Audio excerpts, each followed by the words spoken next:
사람이 손가락이 10개입니다.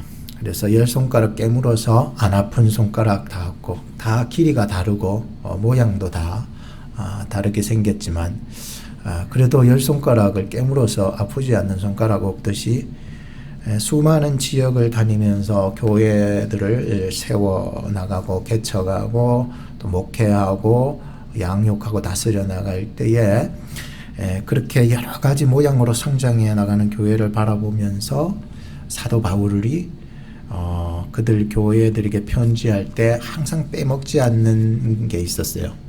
혹시 아세요? 감사한다는 말입니다. 빌립보 교인들에게도 내가 너희를 생각할 때마다 나의 하나님께 감사하고, 고린도 교회가 속을 많이 썩였잖아요. 그런 교회들을 향하여서도 1장에 보면 내가 너희를 위하여 항상 하나님께 감사하고, 골로새 교회에도 너희를 위하여 기도할 때마다 감사하다 했고, 데살로니가 교회를 생각하면서도 기도할 때 하나님 앞에 항상 감사하다고 그렇게 1장에서 모두 거론되고 있는 것을 보면서 사도 바울 선생님의 건강의 비결은 정말 감사하는 마음이구나. 뭐 오래 살았다 적게 살았다 그 나이의 숫자 카운터에서 건강 강건이라고 하는 말을 찾고 싶지는 않습니다. 그럴 것 같으면 예수님은 진짜 형편없이 살았다라고 말할 수 있기 때문입니다. 나 오래 살았기 때문에 강건, 그런 얘기가 아니죠. 항상 감사하는 사람은요 강건하게 살아갈 수 있습니다. 비록 교회들이 하나님 앞에서 다 완전치 않은 교회, 이 세상 교회도 똑같아요. 뭐 큰 교회라고 완전하고 작은 교회라고 덜 완전하고, 작은 교회라고 더 잘하고 큰 교회라고 덜 못하는 그런 경우, 그런 얘기가 아니죠. 교회의 사이즈의 문제가 아니라 그 교회가 교회로서의 본질을 지켜나가기 위해서 가장 먼저 감사하는 교회가 될 때 하나님이 강건하게 만들어 주신다라고 하는 교훈을 얻었습니다. 여러분 강건하십니까? 그럼 감사하는 마음을 우선 가지시기 바랍니다. 감사함으로 여러분 하나님의 말씀을 받으면 버릴 것이 없습니다. 감사함으로 옆 사람을 바라볼 때에 옆 사람이 감사한 거예요. 하나님이 더 큰 사람들을 또 맡겨주시는 거예요. 네덜란드의 트벤테 대학이라고 하는 대학에서 연구팀에서 217명의 참가자들을 모아서 6주간으로 그 실험을 했습니다. 70명씩 세 그룹으로 나눴는데 A그룹은 감사하게 이렇게 계획을 짜가지고 감사하게 이렇게 살아가도록 6주 동안 인도했어요. 그리고 B그룹은 좋은 일을 할 수 있도록 프로그램을 짜가지고 그런 어떤 플랜으로 이끌어 나갔습니다. 그리고 C그룹은 대조그룹이라고 그래가지고 그냥 늘 하던 대로 그냥 살아갈 수 있도록 그냥 놔두는 그룹으로 만들었습니다. 그래서 6주간 동안 그렇게 살아가도록 만들어 놓고 6주 후에 그 결과를 끄집어내는데 놀랍습니다, 여러분. 세 그룹 중에서 첫 번째로 감사하도록 플랜을 짜서 감사의 훈련을 계속 시켜나갔던 그 그룹의 삶의 기쁨과 행복과 그 풍요함이 다른 조의 그룹에 비해서 굉장히 높아졌다는 것이었습니다. 그로 말미암아 이게 감사가 얼마나 우리에게 중요한 건지를 이 데이터로 이렇게 발표한 적이 있었습니다. 칼럼을 한번 읽다 보니까 참 좋은 글이 있었습니다. 김의신 박사님이라고 그 텍사스의 MD 앤더슨 암센터에서 아주 대단한 박사님이셨죠. 그분이 믿음이 암 치료에 실제적인 효과가 있다 그랬습니다. 참 오늘 우리가 이 믿음을 가진다라고 하는 것은 굉장히 중요합니다. 믿음으로 예배하고 믿음으로 내 어려움들을 이겨나가고 믿음으로 신앙 생활을 해나갈 수 있다는 것은 굉장히 우리로 하여금 강건하게 만드는, 그래서 많은 사람들을 봤는데 그 암을 이겨내는 많은 사람들이 그 특징들이 바로 이 믿음을 가진 사람들이 많이 이겨내요. 의사들도 암에 대해서 결국은 하나님의 손에 의탁할 수밖에 없음을 인정하기 때문에. 그래서 그분이 하나를 연구하면서 비교한 게 있었는데 그게 뭐냐면은 교회 성가대들하고 일반 인들하고 비교를 해봤더니 성가대원들의 면역세포, NK세포, 건강한 세포죠. 이 면역세포가 일반인 세포보다도 일반인들 그 건강한 세포보다도 몇십 배나 더 많아지는 것을 결과했는데 그 많아진다는 수치가 1000배나 많아졌다는 거예요.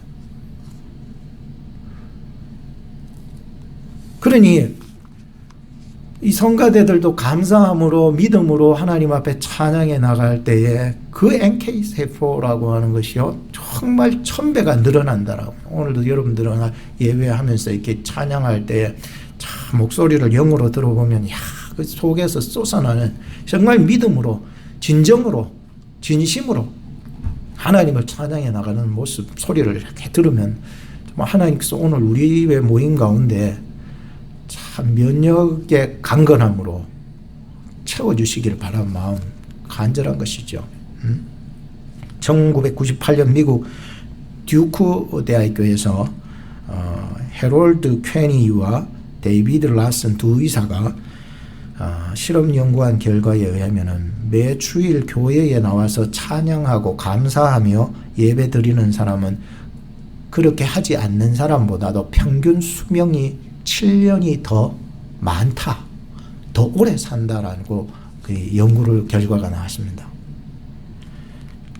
내 얘기가 아니에요, 여러분들. 그거 안 믿고는 그건 상관없어요. 이게 데이터로 먼저 제가 얘기를 하는 거야. 존 헨리 박사님께서도 감사라고 하는 것은 최고의 항암제다, 해독제다, 방부제가 될 것이다. 1분간 기뻐하여 웃고 감사하면 1분 동안 웃고 감사하면 우리 신체에 24시간의 면역 체계가 생기고 1분간 열받아 가지고 분을 내면 6시간 동안의 면역 체계가 떨어진다.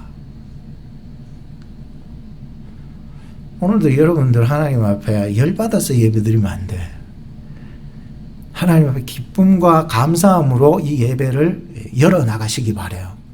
하나님의 말씀을 들을 때에도 이 기쁨과 감사함으로 받으면 버릴 게 없다니까요.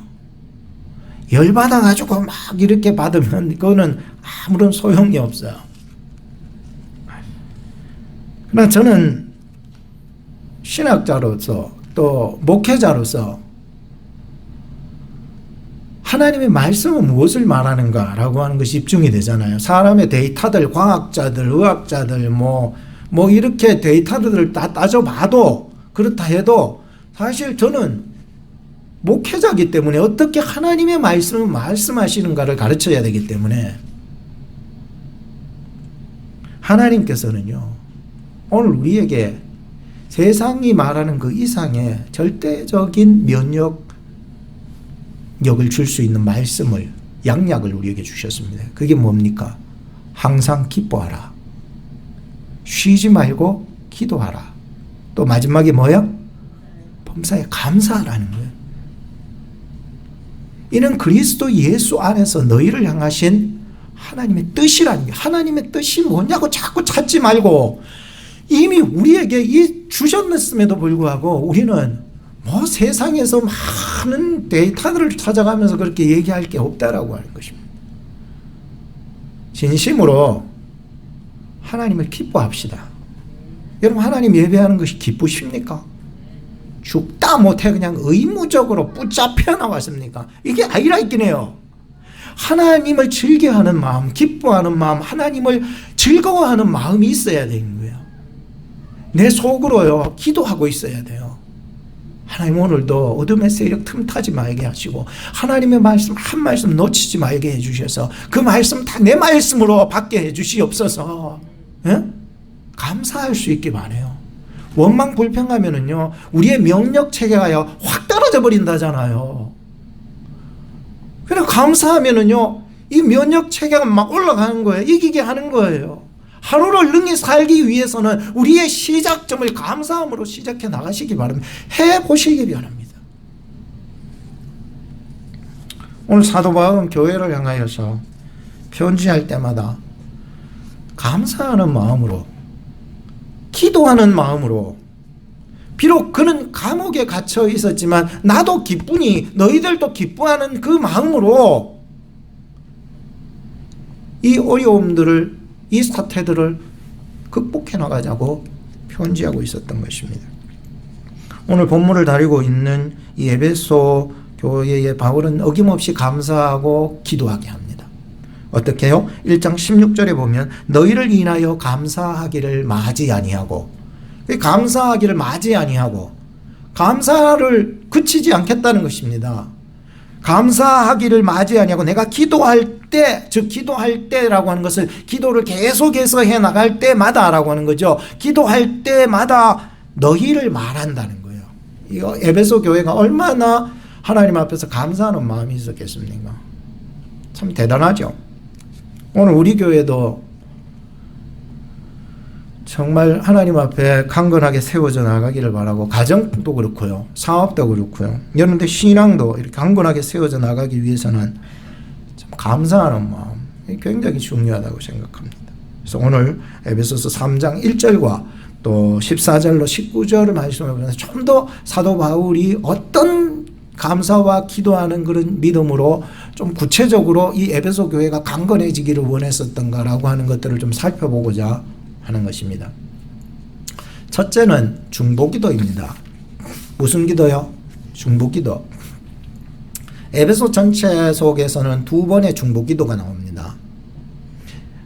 1장에 한 번 나오고 오늘 3장에 한 번 나옵니다. 딱 두 번 나옵니다. 이 사도 바울의 중보기도.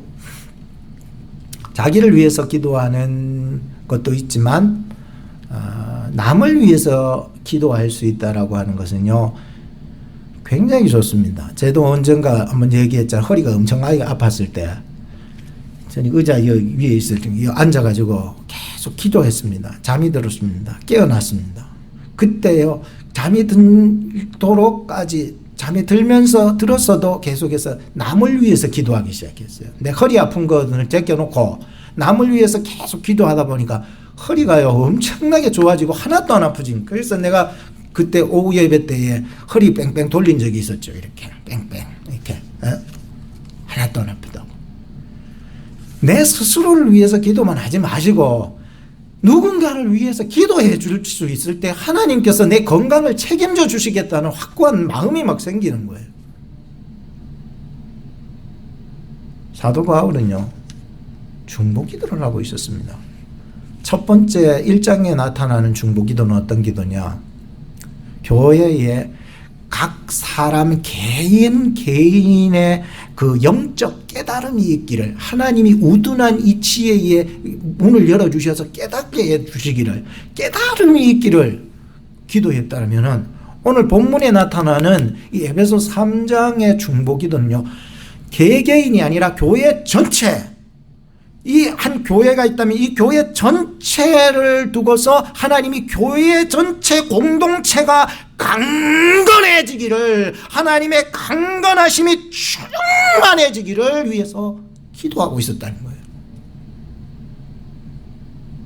사도 바울은요 지금 복음을 전하다가 감옥에 들어가서 감옥소에 있음에도 자신의 안위와 자신의 그 질병을 위해서 기도하기보다도 교회의 공동체 전체를 위해서 기도하고 있는 모습을 보게 됩니다.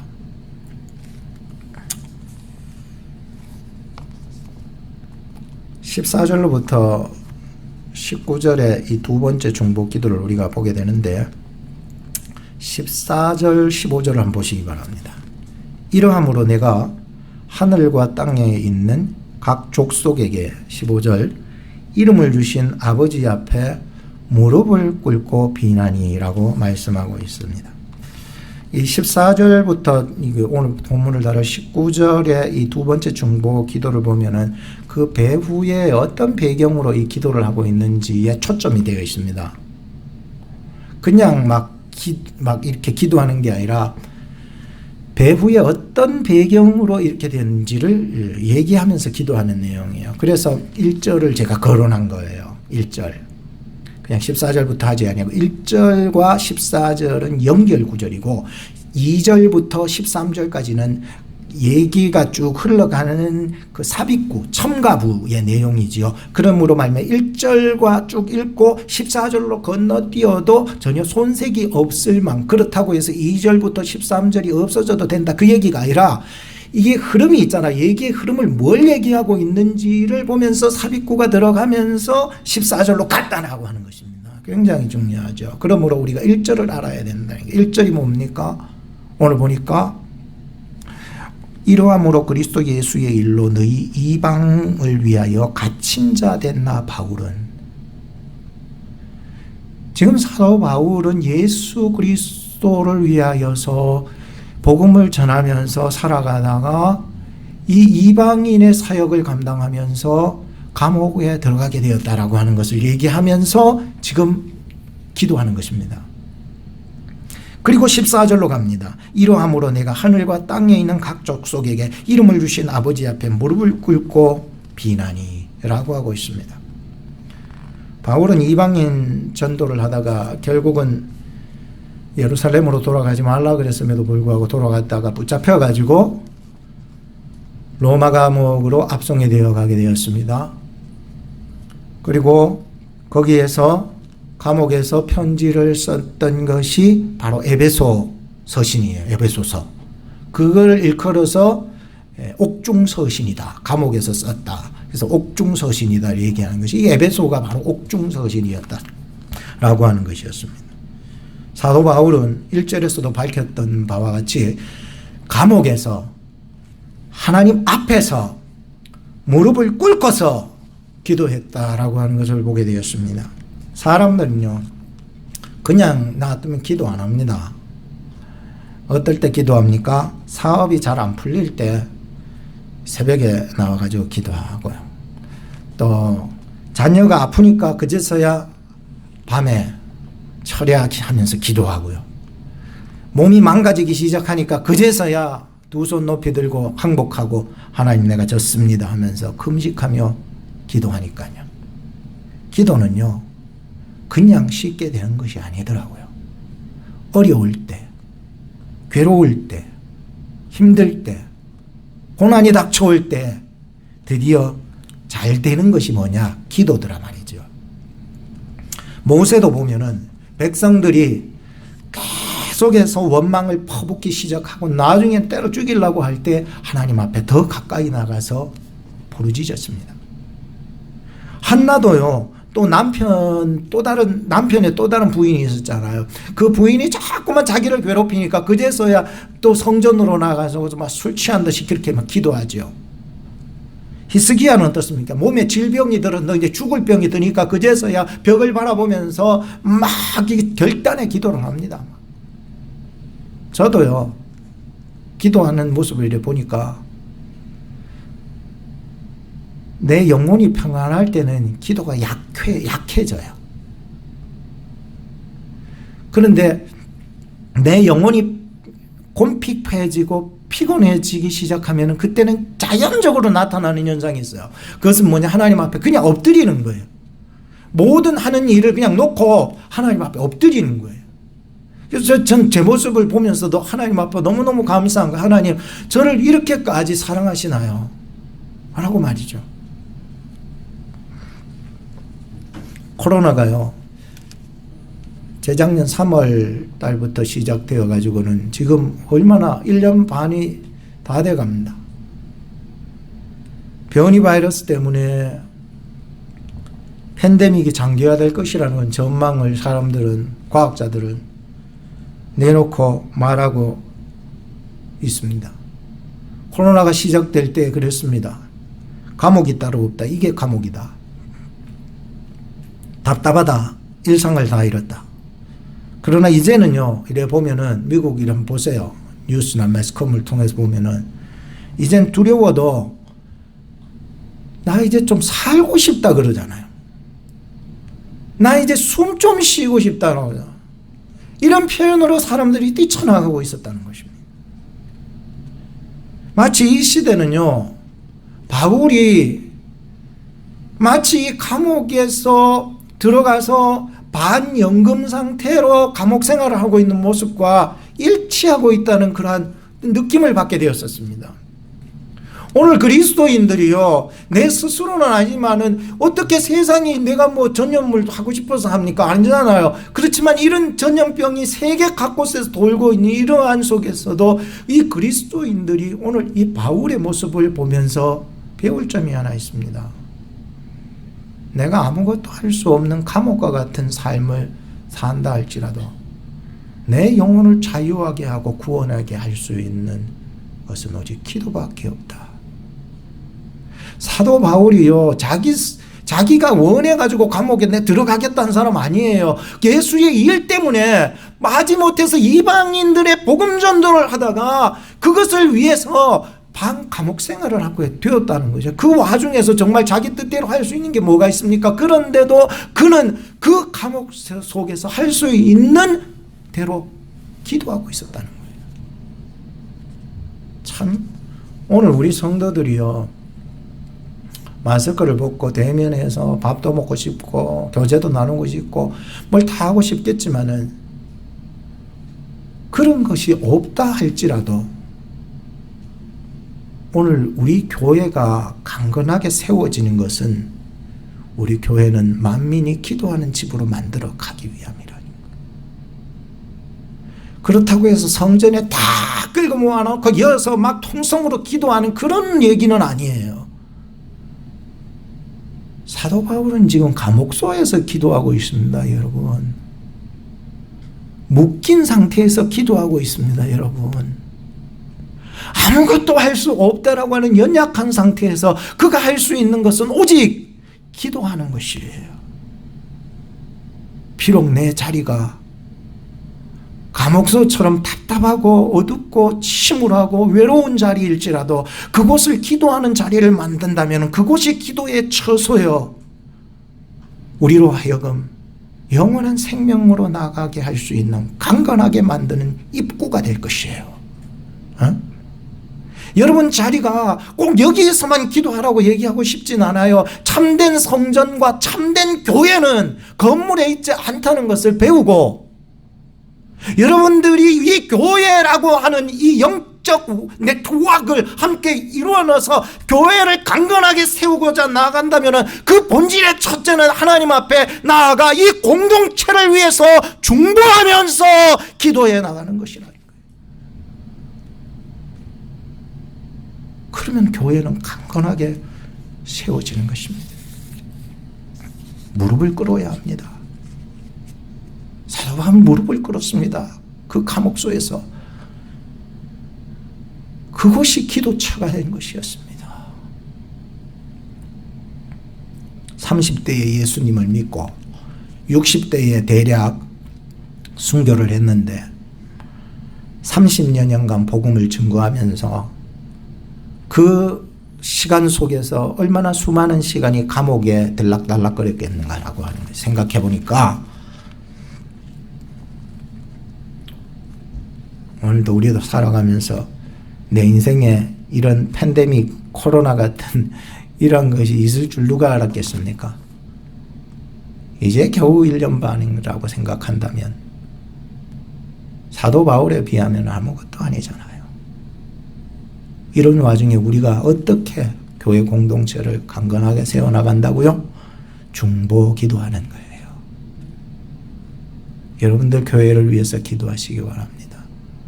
나 자신만을 위해서 기도하는 것도 중요하지만 그보다는 남을 위해서 더 하나님 앞으로 나와 무릎을 꿇고 여러분들의 자리에서 기도해 나가신다면 여러분들의 모든 건강의 책임, 강건함의 책임, 사업의 책임, 먹고 사는 문제 하나님이 책임져 주실 줄로 확신합니다. 두 번째는 속사람이 강건하기를 소원하시기 바랍니다. 사람은요, 속사람도 있지만 겉사람도 있어요. 자, 볼까요? 에베소서 3장 16절을 보면은 그 영광의 풍성을 따라 그의 성령으로 말미암아 너희 속사람을 능력으로 강건하게 하옵시며. 여러분 보세요. 속사람이 있다는 건 뭐예요? 겉사람도 있다는 거예요. 속사람이 뭡니까? 성령으로 생각하는 사람. 속사람이 뭡니까? 성령의 길을, 그 방향을 따르는 사람. 그 길을 가는 사람. 겉사람은 뭡니까? 육체대로 원하는 대로 사는 사람. 세상이 원하는 대로 즐기고 사는 사람.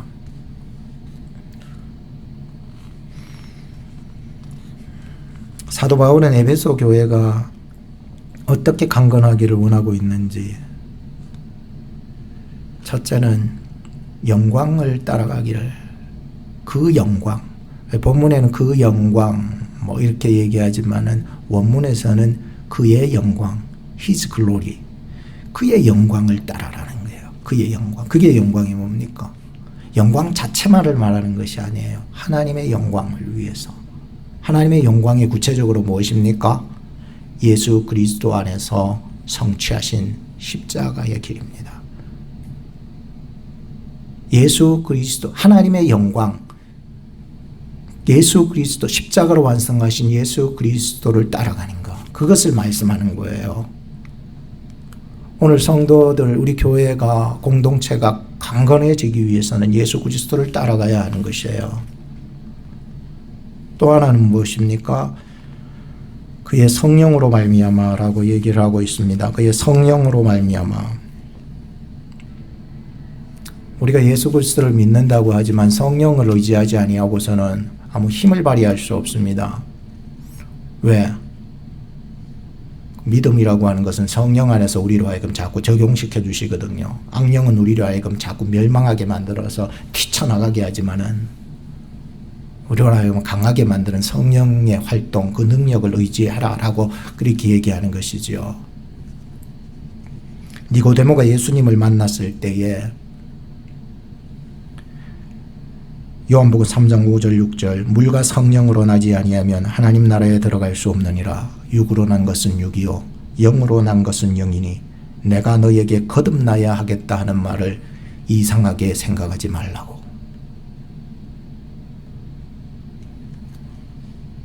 물이라고 하는 것은 예수 그리스도와의 연합이라면 성령이라고 하는 것은 바로 예수 그리스도 안에 받을 생명의 성령, 진리로 나를 이끌어 주셔서 생명과 구원으로 이끌어 나가시는 생명의 성령 하나님. 사람은요, 잉태가 되고 태어나고 성장하고 자라가는데 제일 최고가 뭐냐? 건강이더라고요. 여러분 자녀들이 자라나갈 때에 건강한 게 최고예요. 지난주에 그 휴가 제가 갔을 때 이제 휴가에서 돌아오려고 이제 2층이었어요. 거하는 데가. 준비해서 막 나가는데 강아지가 그 2층의 계단으로 훅 뛰어내돌아가 다리가 그만 쩔뚝하게 돼버렸어요. 그래서 지금도 쩔뚝거리고 돌아다니는 놈. 그래도 아내가 말했어요. 네가 쩔뚝거려도 나는 버리지 아니하리라. 그래서 너무너무 아내가 감사하더라고요. 내 속으로는 저거 이제 쩔뚝거려가지고 못 저러면 저거 이제 갖다 처분해 버려야지 뭐. 사실 강아지 키우는 게 쉽지 않거든요.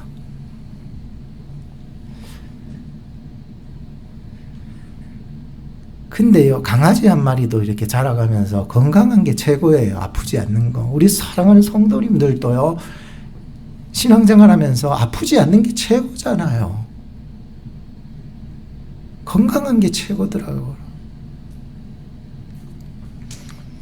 사람이라고 하는 건 단순히 이렇게 태어나고 잉태되고 태어나고 자라가는 것이요, 내 손에 있는 것 같은데 하나님 손에 있습니다. 하나님 손에 있어요, 여러분. 내가 잘한다고 생각하세요? 아닙니다. 내가 잉태되었다고 생각하세요? 아닙니다. 하나님의 경륜입니다. 섭리라고요. 여러분들의 존재가 하나님 없이 존재되었다라고 착각하지 마세요. 하나님 마음 아프게 하지 마세요. 하나님 앞에 온전하게 살아가려고 무단히 애쓰세요. 하나님 것이에요, 여러분. 육체에도요, 출생 비밀이 이래 있듯이요, 영적으로도 성령으로 출생 비밀이 있습니다. 니고데모는 이걸 깨닫지 못했는데 예수님의 말씀으로 말미암아 서서히 깨닫고 나중에 거듭나게 되죠.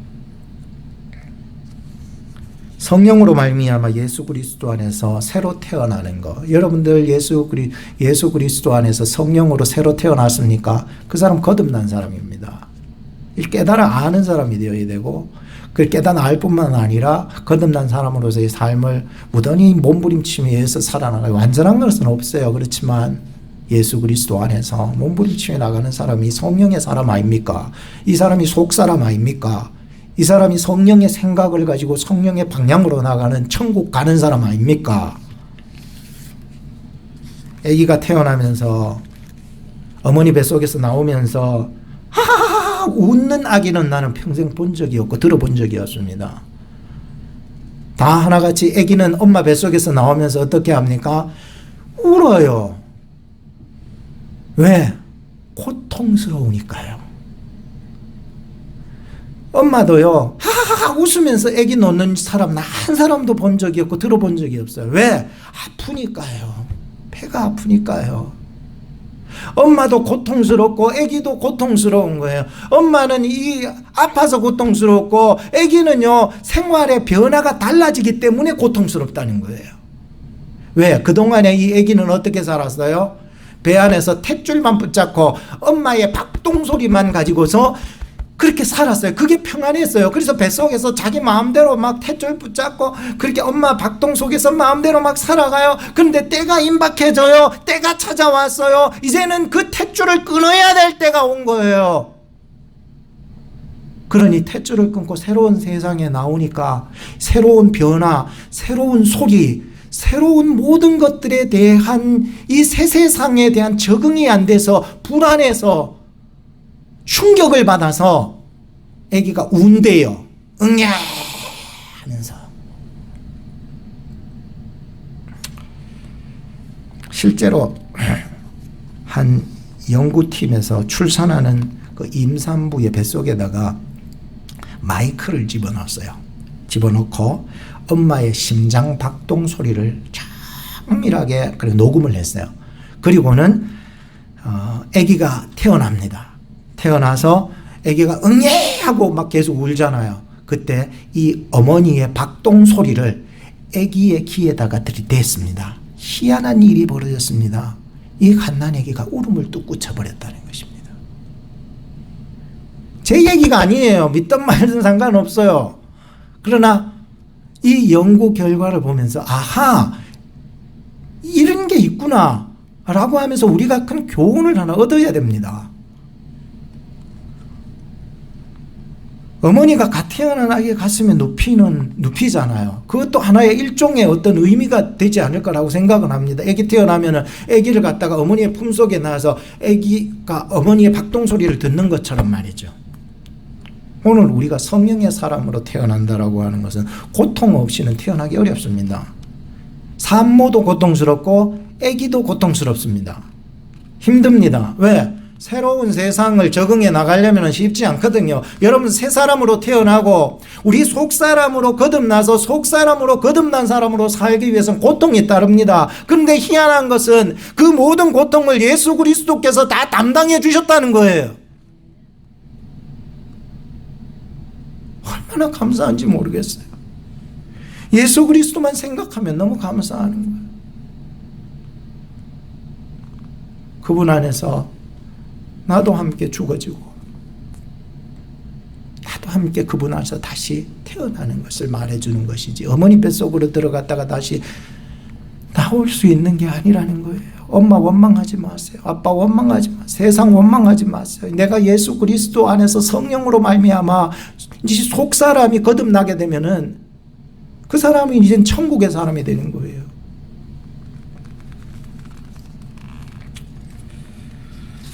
마지막 세 번째는 그리스도와 그리스도의 사랑이 충만하시길 바라요.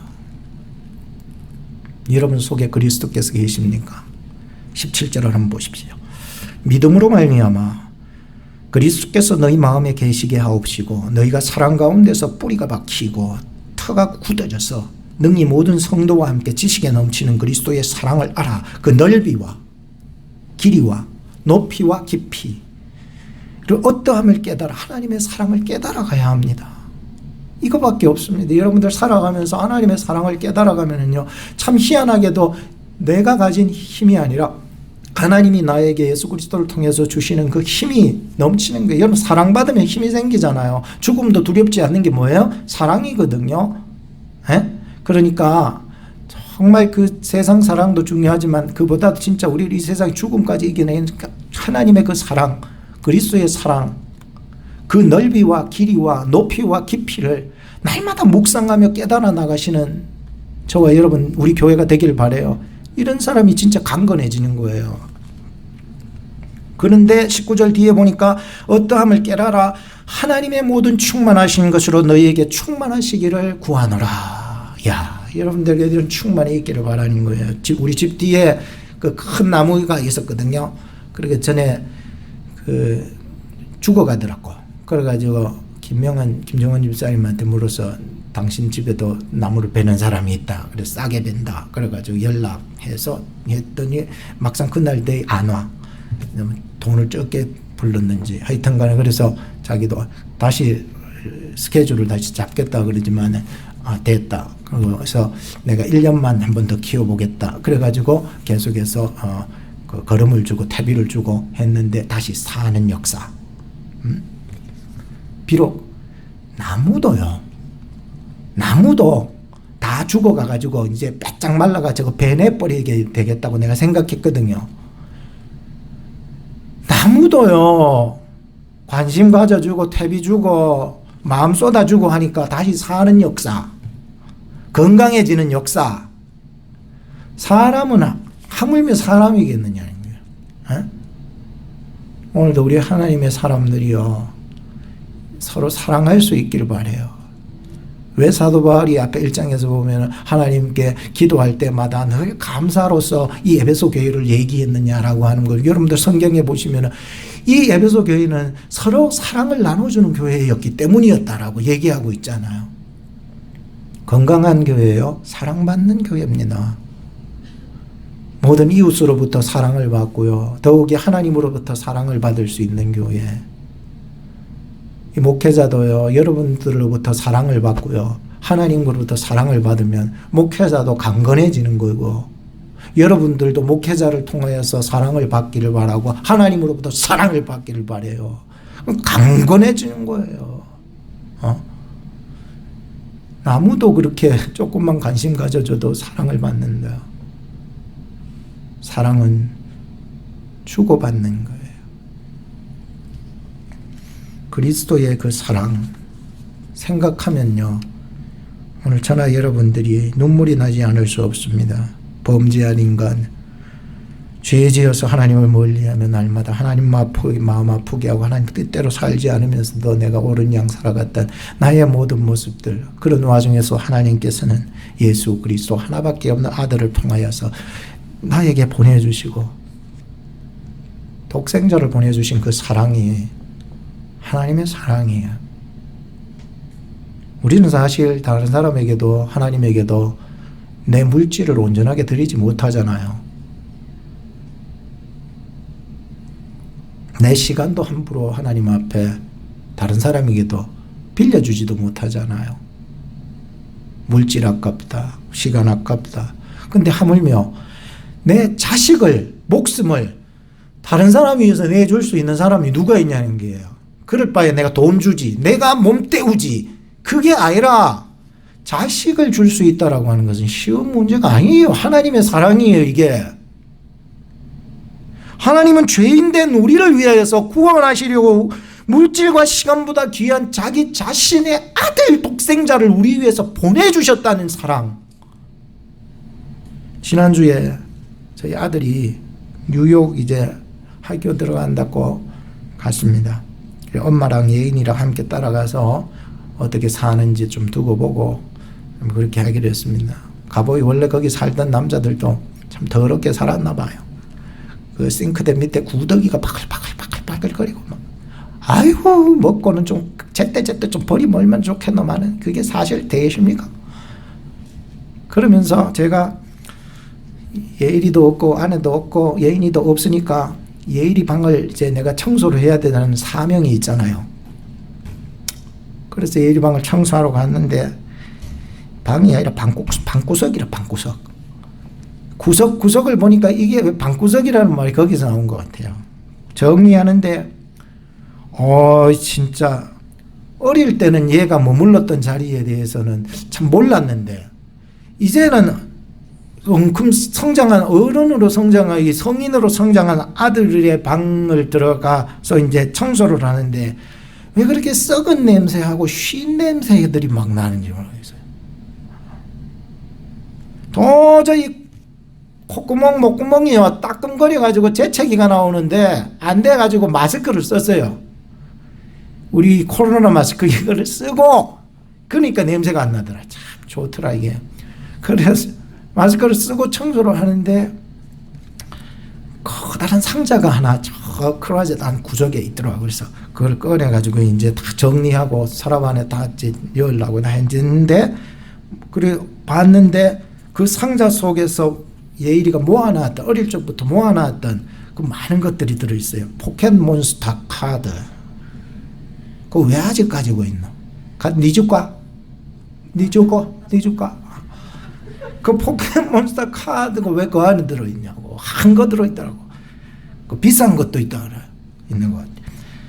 그리고 자기가 그동안 받았던 편지들, 잡동사니들, 온갖 것들이 다 담겨 있었는데 그 중에서 어릴 적 사진을 한 장 발견하게 되는데 그 사진을 이렇게 발견하고는요, 제 갑자기 마음이 뭉클해지는 거예요. 어릴 적에 이런 녀석이 벌써 이렇게 자라가지고 부모 곁을 딱 떠나버리는데 그 빈자리가 참 서글픈 게 저도 이제 나이가 드는 것 같아요. 늙어가는가? 서글픈 거예요. 그래서 마음이 찡하고 그 마음을 먹으면서 내가 아들을 사랑하는 거구나. 그제서야 느낌이 오는 거예요. 내가 아들을 사랑하고 있었구나 라고 하는 마음이 들었어요. 그래서 코로나 이 극한 상황에서 이렇게 멀리 떨어져서 이제 사회에 이제 처음 나가가지고 이렇게 살아가는데 마음이 찡해서 생각나는데 하나님의 마음은 얼마나 찡하실까. 눈에 넣어도 아프지 않고 그런 사랑하는 그 아들을 말이죠. 오늘 우리 저와 여러분들을 위해서 세상으로 보내실 때 아브라함이 독생자 아들을 죽여야만 했었던 그 시점처럼 말이죠. 하나님은 독생자를 우리 위해서 내놓으셨던 것. 얼마나 마음이 아팠었을까. 하나님은 기계가 아니거든요. 하나님도 우리와 같은 마음이 있는 거예요. 참, 노래 하나 생각났어요. 무엇 때문에 주님 십자가 지셨나요? 누구 때문에 주님이 못 박히셨나요? 생각이 들면서 하나님의 사랑이 마음속에 쫙 들어오는 것이었습니다. 하나님 감사합니다. 나를 이토록 사랑하여 주셔서 독생자 아들을 보내주시기까지 사랑해 주셨으니 하나님 감사합니다. 오늘 본문을 다시 보면 17절에 믿음으로 말미암아 그리스도께서 너희 마음에 계시게 하옵시고 너희가 사랑 가운데서 뿌리가 박히고 터가 굳어져서 능히 모든 성도와 함께 지식에 넘치는 그리스도의 사랑을 알아. 우리의 지식도 날마다 그리스도의 사랑을 깨닫고 알아가기를 바라고 19절에 그 넓이와 길이와 높이와 깊이가 어떠함을 깨달아 경험적 사랑.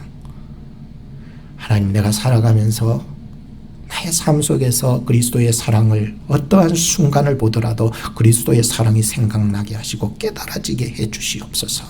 경험적 사랑. 그리고 19절 하반절에 하나님의 모든 충만하신 것으로 너희에게 충만하게 하시기를 구하노라. 신앙적인 사랑. 우리의 지식도 감정도 의지도 하나님의 사랑으로 충만하게 되어 살아나가는 저와 여러분 우리 공동체가 되기를 주님의 이름으로 축복합니다. 기도하겠습니다. 오늘도 우리 교회 가운데 역사하시는 아버지 하나님, 교회가 이 시대에 강건하기를 원하셔서 사도 바울을 통해 기도받게 하시고 복음을 듣게 하시고 성령의 가이드를 받게 하시고 사랑받게 하셨사오니 오늘 저희들도 8월달 한 달을 살아가면서 강건한 교회, 강건한 개인, 강건한 사업장, 강건한 생활을 만들어가게 하옵시고 기뻐하게 하소서, 기도하게 하소서, 감사하게 하소서, 사랑하게 하소서, 성령을 더 의지하게 하소서. 강건한 교회, 강건한 교인으로 이 한 주간을 강건하게 살아갈 수 있도록 하나님께서 성령 안에서 인도하여 주시옵소서. 우리를 강건케 하시기를 원하시는 우리 구주 예수님 이름으로 기도합니다. 아멘.